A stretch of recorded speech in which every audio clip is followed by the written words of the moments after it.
பெருமாள் அப்படின்ற வாத்தியார் விஜய் சேதுபதியோட கேரக்டரை அரெஸ்ட் பண்ணி கேம்புக்கு கூட்டின்னு வந்ததுக்கு அப்புறமா விடுதலை 2 படத்தோட கதை வந்து ஓப்பன் ஆகுது.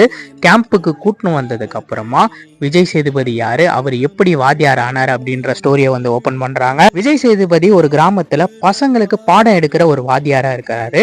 அந்த கிராமத்துல பண்ணையாருக்கு அடிமையா நிறைய மக்கள் வந்து வேலை பார்த்துட்டு வராங்க. அந்த மக்கள்ல யாருக்குன்னா கல்யாணம் ஆகணும் அப்படின்னா அவங்களுக்கு கல்யாணம் ஆகிறதுக்கு முன்னாடி அந்த பெண்ணை பண்ணையாருக்கு பணையம் வைக்கணும் அப்படின்ற மாதிரி அந்த ஊர்ல ஒரு சட்டம் இருக்கு. இப்போ கென் கருணாஸை காட்டுறாங்க. கென் கருணாஸ் கல்யாணம் பண்ணிக்க போற பொண்ணதான் பண்ணையாருக்கு கூட்டிட்டு போய் வச்சிட்டு இருக்காரு. அந்த பண்ணையார போட்டு தள்ளணும் அப்படின்னு கென் கருணாஸும் அவங்கள சார்ந்த மக்களும் வந்து பிளான் பண்றாங்க. அந்த பண்ணையார போட்டு தள்ளிட்டு அந்த பெண்ணை வந்து மீட்டுட்டு வராங்க. அப்போ விஜய் சேதுபதி பார்த்துட்டு அவரோட பாதுகாப்புல கென் கருணாஸும் அந்த பொண்ணும் வந்து இருக்காங்க. இப்போ போட்டு தள்ளினாங்க இல்லையா, அந்த பண்ணையாரோட பையன் அந்த மக்களை கூட்டிட்டு வந்து பயங்கரமா வந்து டார்ச்சர் பண்றான். அப்போ விஜய் சேதுபதி போலீஸ் கிட்ட போயிட்டு கம்ப்ளைண்ட் பண்றாரு. போலீஸும் பண்ணையாரோட ஆள் அப்படின்றதால விஜய் சேதுபதியை சப்போர்ட் பண்ற மாதிரி ஏமாத்தி கென் கருணாஸும் அந்த பொண்ணு இருக்கிற இடத்த தெரிஞ்சுக்கிறாங்க.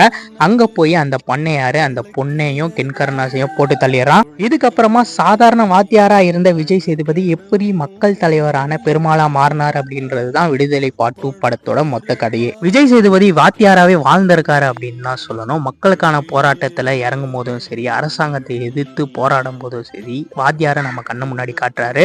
இந்த படத்துல சூரியோட ஸ்கிரீன் ஸ்பேஸ் அப்படின்றது ரொம்பவே கம்மி தான். ஆனா கிடைச்ச அந்த கேப்லயும் மனுஷன் சும்மா பூந்து விளையாடி இருக்காரு. மஞ்சு வாரியருக்கு ஒரு அருமையான கேரக்டர், அவங்களுமே அந்த கேரக்டரை ரொம்ப அழகா வந்து பண்ணியிருந்தாங்க. சேத்தன் இந்த வாட்டியும் மக்கள் கிட்ட திட்டு வாங்குற மாதிரியான ஒரு கேரக்டர் இந்த படத்துல பண்ணியிருக்காரு. கௌதம் மேனன், ராஜீவ் மேனன், இப்படி ஏகப்பட்ட பேர் இந்த படத்துல அவங்கவுங்க கேரக்டரை வந்து நல்லாவே பண்ணியிருக்காங்க. இளையராஜா அவர்களோட பேக்ரவுண்ட் ஸ்கோரிங், சாங்ஸ் இந்த படத்துக்கு ஒரு மிகப்பெரிய பாசிட்டிவா அமைஞ்சிருக்கு. வேல்ராஜோட சினிமாட்டோகிராஃபி அதை பத்தி சொல்றதுக்கு வார்த்தையே கிடையாது. படத்துல வரக்கூடிய வசனங்கள் ஒவ்வொன்றும் பயங்கர இம்பாக்ட் கொடுக்கக்கூடிய வசனங்களா இருக்கு. நீங்க உங்களுக்கு பிடிச்ச மாதிரி முடி வெட்டி இருக்கீங்க அப்படின்ற ஒரு வசனமா இருக்கட்டும், 200-300 வருஷமா ஒரு நிலத்துல இருக்கிற மக்கள் அவங்க போகணும்னா அவங்க தான் அதை முடிவு பண்ணணும் அப்படின்ற வசனமா இருக்கட்டும், தத்துவம் இல்லாத தலைவர்கள் ரசிகர்கள்லாம் உருவாக்குவாங்க அப்படின்ற ஒரு வசனமா இருக்கட்டும், இப்படி ஏகப்பட்ட வசனங்கள் இந்த படத்துல பயங்கரமான இம்பாக்டை கொடுக்குது. வெற்றிமாறன் அவர்களோட பிலிம் மேக்கிங்க விடுதலை 2 ரெண்டுமே முக்கியமான படங்களா இருக்கும். வெற்றிமாறன் கிட்ட நீங்க என்ன எதிர்பார்த்து போறீங்களோ அது 100% இந்த படத்துல வந்து உங்களுக்கு கிடைக்கும். விடுதலை 2